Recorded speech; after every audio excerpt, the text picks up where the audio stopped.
Welcome to Karma Chronicles. Please like the video and subscribe. Let's begin. The ribs were still hot on the grill when Nancy clinked her wine glass with a spoon and said, "We're so proud of you, sweetheart, and now that you're moving on, it's time for us to move on too." That was the first I heard of it. I stood there holding a plate of potato salad, surrounded by family, neighbors, and the crew I'd mucked stalls with since I was 12. My stomach dropped, but I didn't flinch. "My name's Ashley. I'm 18. I live in Weatherford, Texas, and up until that moment, I thought I lived on my family's ranch." "Downsizing," Nancy said, waving her hand like she was giving a damn TED Talk. "The ranch is too much house, too much land, now that Ashley's off to college." Before we go any further, quick note, before listening, share which city or country you're watching from. The backyard cookout was supposed to be for my graduation. I was heading to Oklahoma State in 2 weeks. Full ride, top of my class. I'd worked horses every weekend and holiday for 6 years straight. I'd earned this, but somehow the party wasn't about any of that. My stepsister Chelsea was glued to her phone, showing anyone who'd listened the Zillow listing for some modern, white-fenced property in a gated horse community outside Fort Worth. "It's got a walk-in tack room, Dad," she said, nudging him, "and a hot tub. You and Nancy are gonna love it." My stepbrother Tyler chimed in. "We'll finally have real Wi-Fi. No more dead zones and barn cats jumping on the roof." They laughed. Nancy laughed. My dad didn't. He just nodded and flipped another burger. I watched him, trying to find something in his face. Guilt, second thoughts, anything. Nothing. I walked over. "You're selling the ranch?" He didn't look at me, just said, "It's Nancy's idea. Makes sense now that you're moving on." "Right," I said. My voice didn't shake. I didn't blink. "Moving on." Nancy stepped in, way too cheerful. "We didn't want to bother you with the stress before finals, but yeah, we've already started the paperwork. Market's hot, and we want to lock in a buyer before fall." That's when it clicked. They thought I was gone for good. They thought they could erase me, sell the ranch, and upgrade their lives like I was just dead weight finally off their shoulders. I looked out at the barn I'd built with my own hands, at the fencing I'd patched through 3 tornado seasons. They had no clue. They didn't know who really owned this place. I just smiled and said, "Sounds like y'all have it all figured out." Then I walked back inside, plate untouched in my hand. I set the plate in the sink and walked straight to the tack room. Locked the door behind me. They had no idea. I opened the cabinet where I kept my journals. Not the school kind. These were spiral-bound, filled with feed logs, breeding cycles, client schedules, auction notes, every dime I'd ever made, tracked in my own hand. It started 5 years ago with a broken-down racehorse named Devil's Echo. He came in limping, half-starved, and bound for slaughter. Nancy said he wasn't worth the feed bill. I waited till midnight, snuck him into the south pasture, and doctored him myself. For 2 months, I worked that horse in secret. Late nights, early mornings. Every dollar I made grooming went to feed and liniment. He had bloodlines no one in this family could pronounce, and I knew it. When he started running clean, I bred him to a client's mare under the table. No names, just cash. That first foal went to a trainer in Louisiana for $15,000. I kept 50%. That's how it started. By sophomore year, I had 3 foals on the ground, all placed with show barns. I registered them under the mare's name and took a consulting cut through a separate email. I built a profile under the name Kate Dillon and started selling services to breeders across Oklahoma and Texas. Nobody asked my age. They just wanted results. By the time I was 17, I'd set up 2 LLCs and a holding company. A CPA out of Amarillo helped me get around the paperwork. She didn't ask questions once she saw my numbers. Every check I earned went into Red River Equine Holdings. That's the name they'll remember real soon. And while Nancy bragged about her refinanced kitchen and her new F-150, I quietly bought 3 acres outside Gainesville, then a pasture in Sulphur Springs. And finally, 3 months ago, this ranch? Dad never noticed the foreclosure letter. He doesn't open mail anymore. Nancy handles all of it. She was so busy pretending to be the boss, she didn't even see it coming. The ranch was underwater. She'd pulled out 2 home equity loans trying to fund Chelsea's nose job and Tyler's ATVs. She thought she could stall with a hardship claim. Too late. The day before the final notice hit, Red River Equine Holdings wired in full payment. No mortgage, no lien, just cash. I stood in the tack room, staring at the deed I'd pulled from the safe last week. My name wasn't on it, But the company address led straight to the P.O. box I paid for in Mineral Wells. They didn't just ignore me, they gambled the only thing that mattered to me, this land, and they lost. I pulled my phone and sent a text to my attorney. Confirm everything's prepped for Monday morning. 1 minute later, all set. Process servers on standby. I exhaled slow, shut the cabinet, and turned off the light. The backyard was still loud with laughter and cheap country music, but it sounded hollow now. They'd already moved on. They just didn't know I had to. I walked through the barn one last time that night, brushing my hand across the stall gates. Echo's stall was empty, but his legacy was stamped across every acre they thought they owned. I was brushing straw off my jeans when the knock came. Not the front door, not the kind you ignore. Hard, sharp, back door, screen rattling like it wanted in. I was upstairs in my old room, box fan humming in the window, watching the last of the party trash blow across the driveway. Nancy was in the kitchen yelling at Tyler to take out the garbage when she opened the door. "Can I help you?" she asked. "I've got paperwork for Nancy and Robert Dillard," the man said, flipping through a folder. "Eviction and final possession notices." I stepped closer to the railing, just enough to see over the banister. "Eviction?" Her voice jumped a full octave. "This is our home. We own this land." The guy didn't flinch. Late 40s, button-down shirt, wore his badge clipped to his belt. Effective 30 days from service. The current property owner has declined to renew occupancy. What owner? What are you even talking about?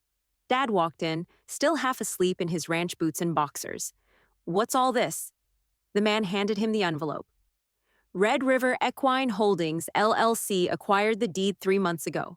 Transfer of ownership's on record with the county. Dad ripped it open and started reading, eyes moving too slow. "This has to be some scam." Nancy grabbed the folder. "We never sold. There's no sale. We still have a mortgage." "No," the man said calmly. "You had a mortgage. The bank foreclosed after 3 missed payments. The lien was settled in full by the new owner." "I never saw any notice," Dad muttered, flipping through page after page like the truth might hide if he just turned fast enough. The man pointed. "Your name's on the original deed. All legal mail would have been addressed to you." Nancy looked like she'd been slapped. "But I handled the paperwork. I paid." "Ma'am, I'm just the delivery. Any questions? You'll need to contact the listed owner, Red River Equine Holdings, out of Mineral Wells."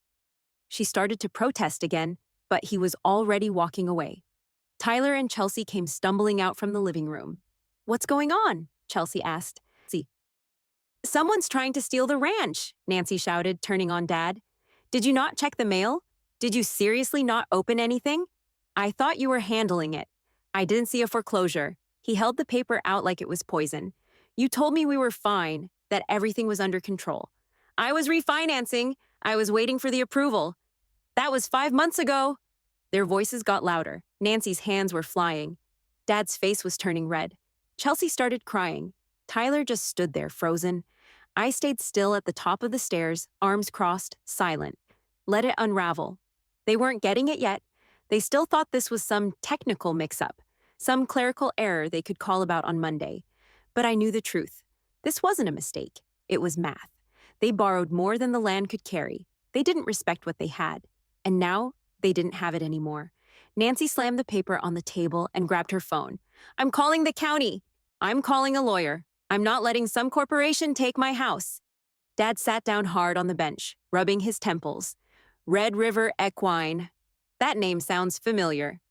He looked toward the staircase, like maybe I could explain it, but I didn't move. I watched them scramble, argue, collapse into blame. I let them sit in it. The first 30 days had officially begun. Nancy was on the phone by 7 a.m. the next day, pacing the porch in her robe and slippers, yelling into speakerphone. "Yes, I understand you can't give me details, but somebody at that company signed the damn check. We need to speak with them. No, I'm not leaving a message. This is my house." Click, redial. Dad sat at the kitchen table, staring blankly at the eviction notice like it might rewrite itself if he stared hard enough. Chelsea hovered nearby, Googling things like, "Can you be evicted from your own house and foreclosure loopholes, Texas?" Nancy barged back inside, face flushed. "They keep redirecting me. First it's a legal department, then it's a voicemail, then back to the general mailbox. They're stonewalling us." Probably some out-of-state firm buying land on paper, Tyler said. I bet they don't even know what a hay bale looks like. Dad didn't say a word, just kept tapping the same corner of the paper with his finger, over and over. Nancy tossed her phone on the counter and groaned. I put a deposit on that property in Keller. That builder will not hold it if we can't show proof of funds next week. Thought we had time to list this place, Chelsea said. You said we were going to ask $650 and negotiate.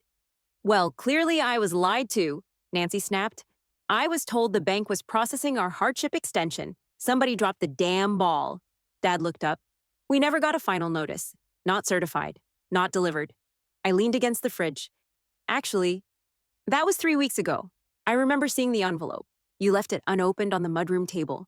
He blinked at me. You saw it? You said Nancy was handling it? His face dropped.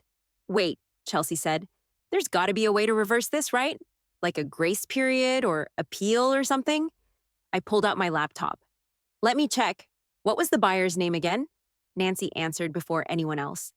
Red River Equine Holdings, LLC, out of Mineral Wells. I typed it in slowly, pretending to squint at the screen. Huh. Okay. Looks like they specialize in acquiring distressed agricultural properties, mostly horse farms, ranches, boarding operations. Chelsea leaned over. So, they're vultures. No, I said, scrolling. Actually, wait, look at this. I spun the screen around. The fake website I'd built last month showed a smiling couple on a hay bale with a quote, Red River helped us stay on our land when no one else would. They offer rental options? Dad asked. Yeah, case-by-case basis. Says they'll consider transitional leases for families willing to maintain the property and cover insurance. Nancy stepped closer. So we could rent the ranch back? Maybe, I said, like I hadn't already written every line of that FAQ myself. But it says applications have to be detailed. Full financial disclosure, background check, maintenance agreement, strict terms. Tyler scoffed. What kind of psycho makes you apply to live on your own land? The kind that owns it, I said flatly. That shut everyone up for a second. Nancy crossed her arms. So what? You want us to grovel to some faceless LLC and beg for mercy? Dad rubbed his jaw. We don't have a choice. She turned to him, voice rising. We are not staying here as tenants. That is humiliating. What's the alternative? He snapped. You want to move into an apartment in Weatherford with 4 dogs and 2 teenagers? No answer. Chelsea looked pale. If we can't sell this place, we can't buy the new one. And we'll lose the deposit, Nancy whispered like it was finally sinking in. That was $25,000. Gone. Nobody moved. I clicked the contact form. Want me to help fill out the inquiry? At least see if they'll consider it? Dad nodded slowly. Might be the only path forward. Nancy didn't speak, but she didn't stop me either. I hit submit. Okay, I said. Now we wait. Nancy didn't say a word for 2 days, just floated around the house like a ghost, barely touched her coffee, spent hours staring out at the back pasture like it was already fenced off from her life. Then Sunday morning, she slid the folder across the table to me, bank statements, tax returns, copies of credit card bills, even her W-2 from the tax shop she'd quit 5 years ago. You said they needed full disclosure, she muttered. I didn't look up. They do. We sat in silence while I scanned and uploaded everything into the application portal I'd built myself. I added her debt totals manually. 4 credit cards, 1 maxed out HELOC, and the balance on a student loan she'd co-signed for Chelsea and then deferred so long it had doubled. Dad wandered over as I was finishing the income section. Put my paycheck too. The feed company pays weekly, nights and weekends. You got a job? Tyler asked. He ignored him. Nancy crossed her arms. They better not ask for references. We haven't been renters in 20 years. They will, I said without looking up. That's standard. She bristled. It's still our land. They can't just treat us like strangers. They can, I said, because legally you are. Nobody argued.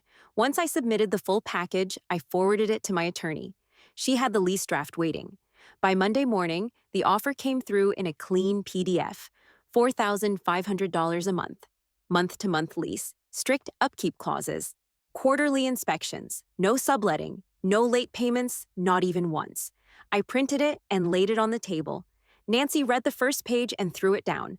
Are they out of their damn minds? That's robbery. Chelsea snatched it next. We can't afford this. It's more than a mortgage. It's market rate, I said calmly. You're sitting on 20 acres, a 6-stall barn, and 2 outbuildings. That's cheap, actually. Nancy pointed at me. You don't understand what this feels like. Being tenants in your own home. How degrading that is. Dad picked the paper back up. You think I don't feel it? You think I like being told where I can park on my own driveway? You still want to accept it? She snapped. What's the alternative? We move to some rental in Mineral Wells and watch this place get gutted by developers? He looked over at me, eyes tired but clear. We'll find the money. We'll make it work. Nancy sat down hard. So that's it? We just swallow our pride and hand over half our income to some faceless corporation every month? I folded the lease neatly and slipped it back into the envelope. No one's forcing you, but that's the offer. You sign it, you stay. Nobody said anything. Even Tyler stayed quiet. Finally, Dad stood up and reached for a pen. We sign it. Nancy didn't move. He slid it to her. We stay, Nance. Oh, we fight another day. She didn't look at me, didn't thank me, just picked up the pen and signed like it burned her hand. I nodded. I'll get this back to their lawyer. Then I walked upstairs, closed the door, and emailed it to myself. The first inspection hit 2 weeks after they signed. Dad hadn't cleaned the gutters. Nancy left 4 rusted barrels out by the barn. Tyler parked his truck on the grass again. They got flagged for all of it. I emailed the violations to their shared account. No signature, just the LLC watermark and the same generic footer I'd added to keep it impersonal. By month 2, the shine had worn off. Nancy was back behind the register at Red Ridge Tack, folding saddle pads and smiling at women who used to buy horses from her. Chelsea started walking yearlings at a show barn outside Aledo, and Tyler mucked stalls for minimum wage. Dad picked up shifts driving overnight feed routes. Left at 6, came back around 3, sometimes later. He barely spoke anymore. Bills were paid on time, but it was tight. That $4,500 dragged like an anchor. Meanwhile, I moved out. Found a little place just west of town. A 2-bedroom with an old hitching post out front and a crooked for rent sign I hung myself. I told them I needed my own space before school started. They didn't argue. Nancy even brought over a blender and some chipped plates. You'll like it here, she said, looking around. Peaceful. You deserve that. I nodded. Hey, I do need one thing, though. She looked up. For my FAFSA and scholarship stuff, they want proof of rent payments. Can you write me a letter confirming I paid rent while living at the ranch? Just for the last year. Sure, she said. You want me to type it up? Just sign it. I brought the template. They filled in the blanks. Claimed I paid $650 a month. Even included fake dates and bank transfer notes. Dad signed it too, no hesitation. I scanned it that night, filed it under evidence, liability. Another little box checked. By September, Nancy was in full survival mode, clipping coupons, running the washer at night to save on power. She started asking questions about lease renewal, pretending it was for planning purposes. I said nothing. Every rule I'd written into that lease came back to choke them. Quarterly inspections meant they couldn't let the place go to hell. No subleasing meant no shortcuts. And every time they asked if they could fix a fence line late or skip power washing the siding, they got the same reply. Lease terms are binding. Thank you for your cooperation. They still didn't know who wrote those words. I watched from my little house down the road. 10 acres of private pasture out back, 4-board fencing, and a barn that would make Nancy cry. All bought under a different LLC. No trace to me. They thought I was barely scraping by. Let them. 6 months in, I sent the letter. Typed, formal, certified mail.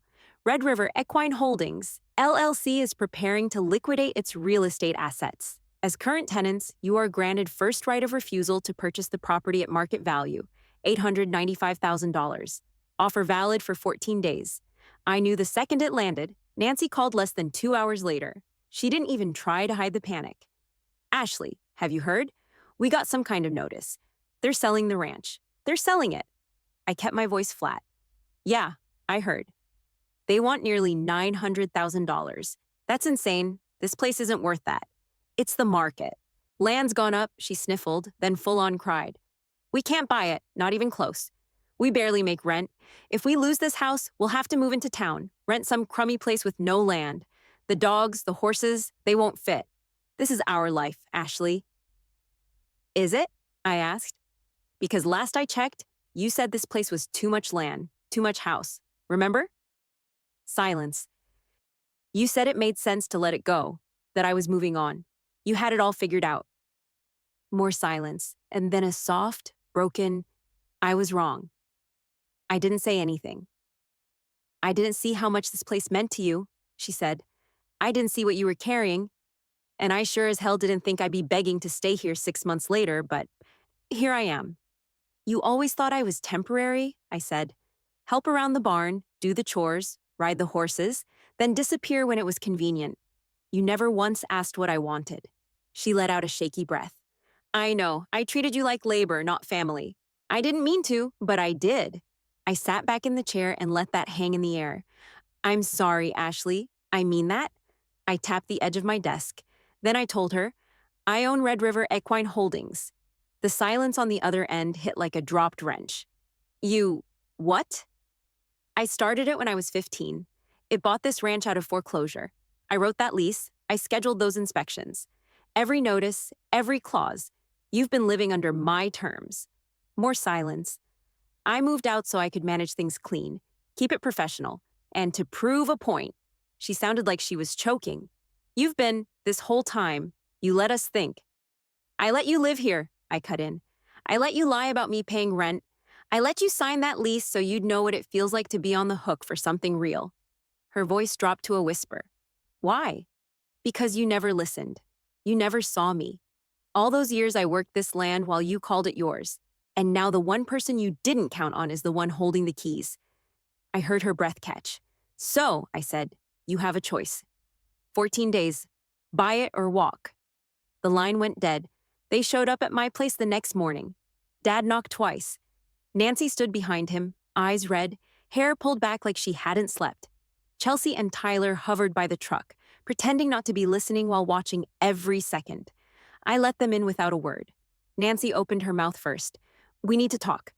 I sat down at the kitchen table. Good. Sit. She hesitated like the chair might bite her. I didn't waste time.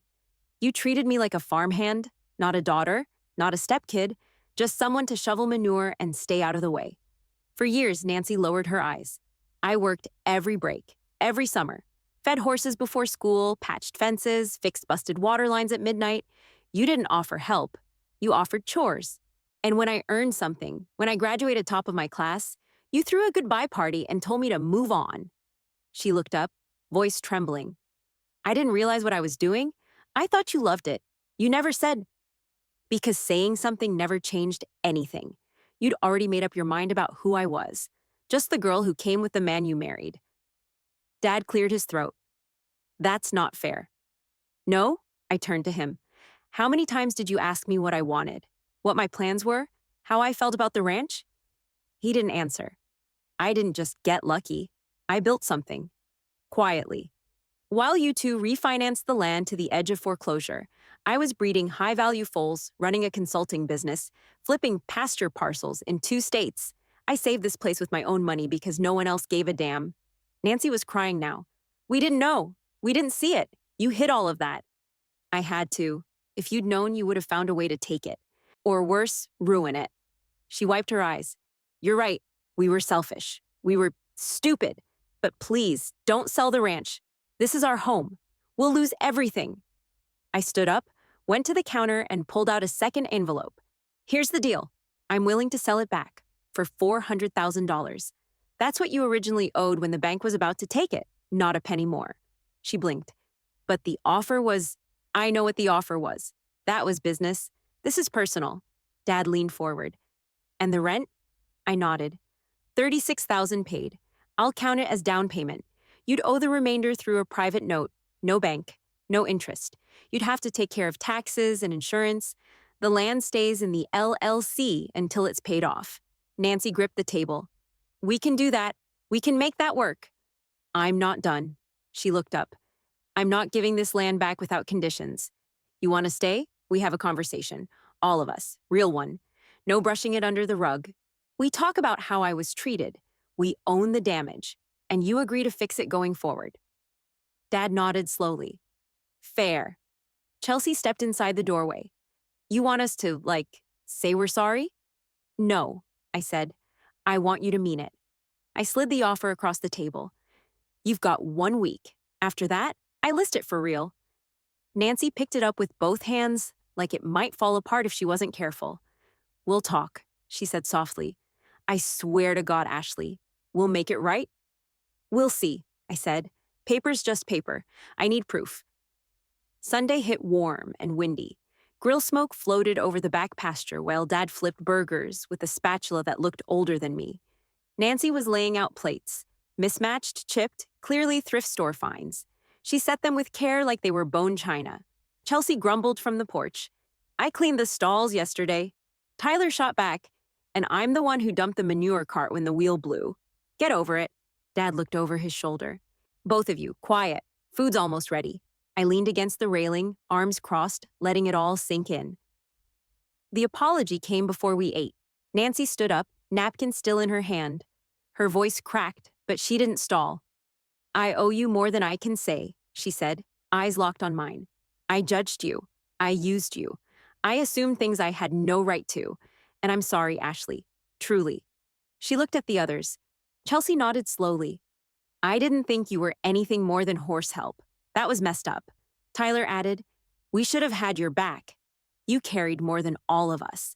Dad wiped his hands on a towel. I let you down. I let her run things without paying attention. You deserved better. The wind kicked up, carrying the smell of grilled onions and hay. I took a breath. I'm not asking for perfect, just honest.